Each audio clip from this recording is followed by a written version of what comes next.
Hello everybody, welcome back to the HardReset.Info channel. In today's video, I'll show you how to fix touchscreen not responding on your Realme 16 Pro 5G.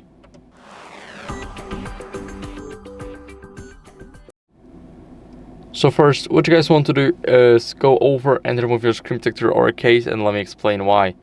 Basically, whenever your screen protector is covering those dark part between the screen and the sides of the phone and is going off to the screen, then what can happen is basically if you hold your finger here, then the same thing would happen, so nothing will work properly.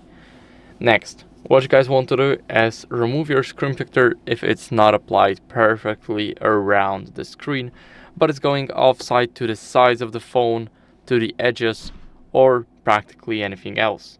Make sure to keep an eye on it, and if it's not applied perfectly, then remove it and get a new one. Next, what you guys want to do is clean your screen with a microfiber cloth. So I got the microfiber cloth right here. Now we're gonna give it a few swipes, so 3 to 4 swipes is definitely enough.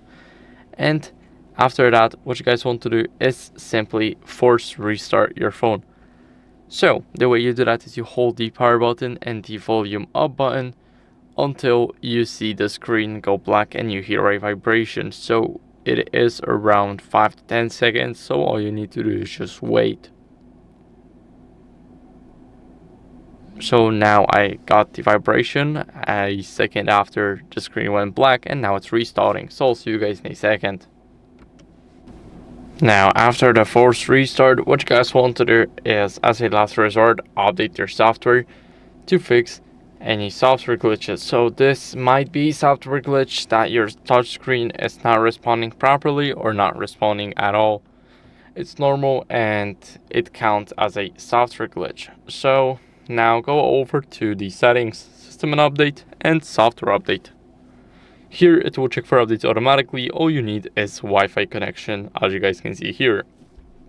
So my version is up to date, but if yours isn't, then I recommend you guys updating it. It's very important to keep up with the latest version of your software. So that's it for the video. I hope it was helpful. If it was, then leave a like, subscription, and a comment, and I'll see you in the next one. Bye.